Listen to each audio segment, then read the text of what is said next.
Okay, good afternoon, grade 10. I will be starting a new topic, which is going to be topic 2 for second term, which is on page 15, and it is the contemporary socioeconomic issues. It's such an interesting topic, and I actually want you to listen and listen good. And when you're talking of a contemporary socioeconomic issues, you first need to understand the word contemporary. The socio-economic issue, when you're talking of a contemporary, we'll be talking about issues that have been within the community, within the society, that have been in existence for a very long time. And when you're talking of the socio-economic issue, those are issues that actually affect our social lives, and it has a direct impact on the economy. And another word for issue is a problem. So what are the examples of contemporary socioeconomic issues we've been dealing with in South Africa? All of these issues have been in existence for a very long time. Before apartheid, after apartheid, we're still sitting with all these problems, and it's affecting our social life, and it's affecting the South African economy at the same time. So the first issue we will be looking at HIV and AIDS. I'm very sure every one of you does life orientation. You know what HIV and AIDS actually means. You know how it can be contacted. You know how it can be prevented. But remember, it doesn't have a cure. So HIV, it's a virus. And I'm reading from page 15. HIV is a virus, which is the human immunodeficiency virus. AIDS is a syndrome, which is the acquired immune deficiency syndrome. And it's in the community in which we live. It's in the society in which we find ourselves. And when you look at the statistics, South Africa has the highest number of HIV and AIDS in our we have it in our community, and it has an impact on the business. So when we talk about all the socioeconomic issues, we're going to talk about the definition, we're going to talk about what it means, and at the same time we will be talking about how its impact on the business, because that is what we're actually looking into. So when you're talking about HIV and AIDS and the effect it has on the business, what are those things we need to look into? Number one, it reduces the labor force. When you're talking about reducing the labor force, we're talking about the employable age, which is going to be between the age of 18 and 65. And when we have a lot of employees that are HIV positive, or people that can be employable, that dies because of HIV and AIDS, it actually reduces the amount of labor force. So when you're talking about the labor force, we're talking about people that are employable in the society. HIV kills a lot of them. They might be skilled, but some of them die due to the HIV and AIDS pandemic. And number two, effect of HIV and AIDS on the business. It adds additional costs to the business when a new staff needs to be appointed and to be trained. Let's take, for example, the business employees are a graduate, good in accounting, or maybe a business analyst, and due to HIV and AIDS, the person dies. The business needs to get a new staff, and at the same time, the business needs to retrain a new person, which is an additional cost on the business. So in other words, it's actually costly to find what? A replacement of someone that dies due to HIV and AIDS. And sometimes people don't die. Sometimes they tend not to be able to carry out their job or carry out their responsibility, which makes the business to find a replacement. And when the business finds a replacement, the business needs to train that person from the scratch. Number three, HIV and AIDS affects productivity negatively. When you're talking about affecting productivity, in some textbook, it actually says that it causes high absenteeism in the workplace, because people are always absent because they need to go to the clinic to fetch their medication. Sometimes people are absent because they are sick. Sometimes people that are HIV positive or that have AIDS in the workplace, they tend to be too fragile. When you're talking about being fragile, it means they have loss of strength. They do not have the energy to carry out certain responsibility and work. And in that instance, it actually affects the productivity of that business because people are absent. People have to go to the clinic to fetch their medication, or sometimes people are even sick staying at home. Number 4, impact of HIV and AIDS on the business. Businesses need to contribute towards what? The medical aid. And in some textbook, it actually says that businesses need to contribute towards a funeral plan, or a funeral service has to be carried out for that patient. So businesses need to contribute towards medical costs for an employee who has HIV, and contributing towards medical costs actually reduces the profit of the business. And remember, people with HIV cannot be discriminated, because some of you might be thinking, but Miss, why do you need to employ someone that is HIV in it? Number one, you cannot discriminate. They need to be employed in the workplace. They need to be fed. They also have families. They've got life to live. And in as much the health issue is not having a direct impact on the business, you actually have to employ them. And number 5, effect of HIV and AIDS on the business. The business needs to constantly come up with awareness program to educate staff member. So creating an awareness program means that the business needs to bring in medical staff, trainees to come and speak to the people in the workplace, to educate them if they are positive, and at the same time to speak to them if they are negative. Both being positive and negative actually needs what? A counseling. So the business needs to create awareness. The business needs to make a campaign. The business needs to show people, to enlighten them, to let them know that HIV and AIDS is real, and that costs the business a lot of money. So those are the examples of the effect of HIV and AIDS on the business. It's very, very important for the business to create awareness about HIV and AIDS so that people can know. Businesses need to speak to them about how to prevent yourself. Businesses need to speak to employees about how to, they need to be enlightened. They don't have to stigmatize or laugh at someone that is HIV positive. The business needs to educate them and let them know that HIV is real, and at the same time, it doesn't have a cure, but you can actually abstain or you protect yourself via different methods which you've already been told in your life orientation. So the effect of HIV on business is very huge, and the business needs to be aware of that, and at the same time employees needs to be aware of that. So what are the business response to HIV and AIDS? What can the business do to enlighten people and to show support to the employees? And I actually want you to understand that when you're talking about an issue in business, there will always be a problem, but at the same time, there must be a solution. So when we're talking about HIV and AIDS on the business, okay, fine, it is a problem, but at the same time, the business needs to come up with a response in solving that problem. Number one thing that the business needs to do in response to HIV and AIDS is to educate their staff. That is very, very important. You need to encourage your staff to be tested. Knowing your status is very, very important, be it positive or negative, but the first thing that is so important is to know your status. If you are positive, then you can start with your antiretroviral medication. And if you are negative, you will be advised on different precautions you can take so that you don't get positive or contact HIV and AIDS. So the business needs to educate their staff members or the employees. Number 2, businesses need to offer counseling and treatment of affected workers.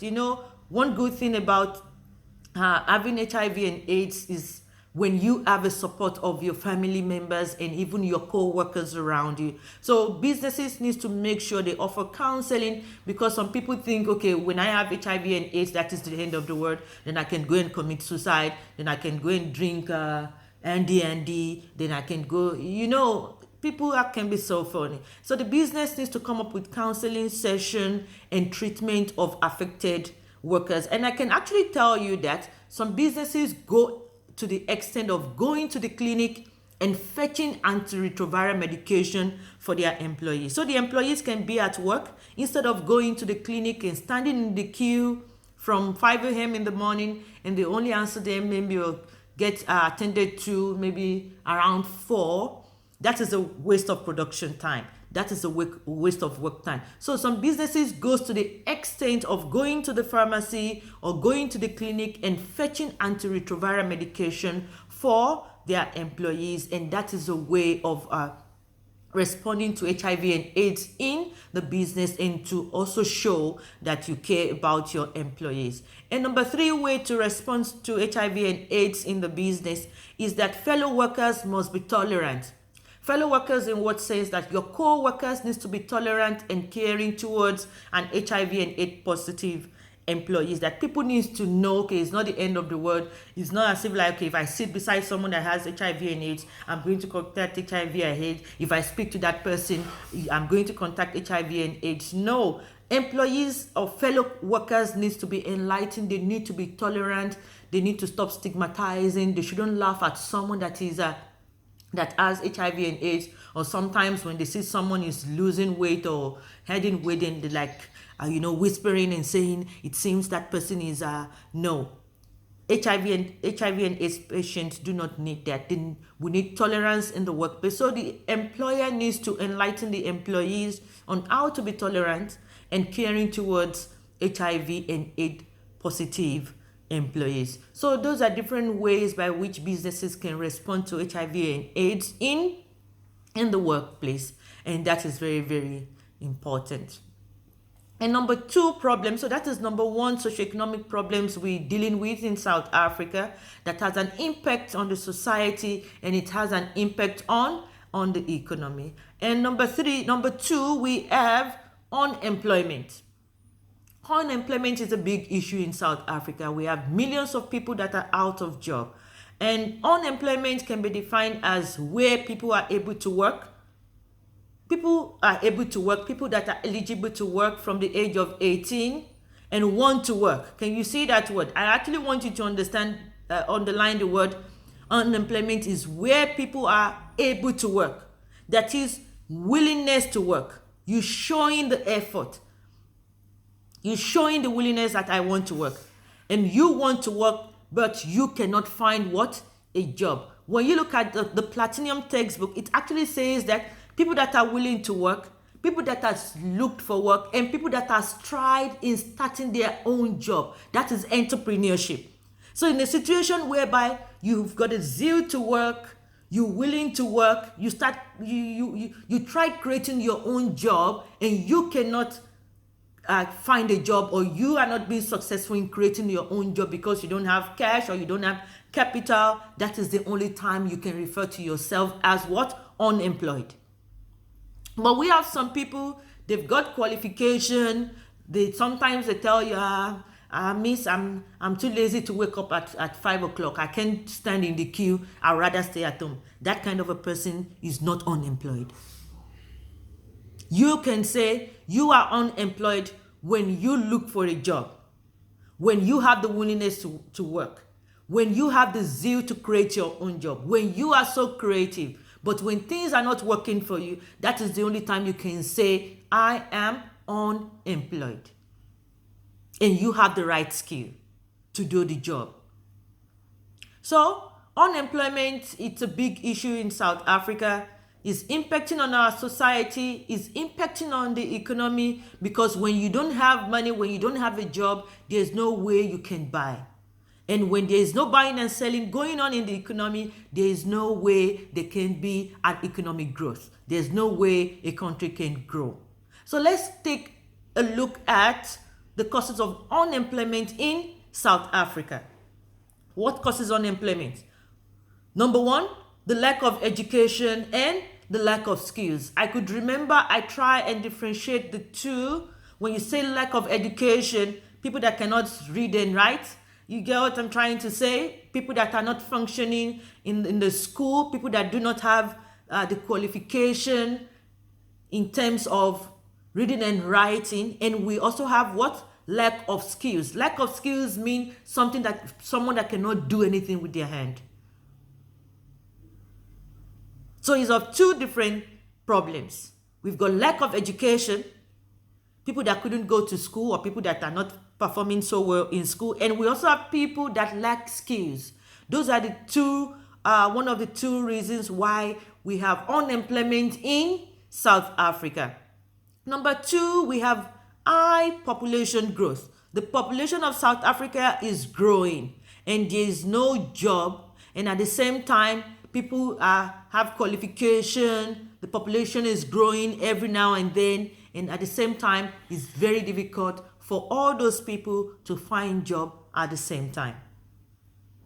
Number three, certain industries rely more on technology than the manual labor. Certain industries, certain businesses rely on technology than the use of people, than the use of human, than the use of employees. And we can see a practical example would be in what? In the bank. A lot of banking outlets have already closed there. I think we spoke about that before the school closed. We saw Standard Bank closing some of the branches because there's a lot of things you can do on your phone. People's services are no more needed. And industries, we also have industries exploit the natural resources like mining.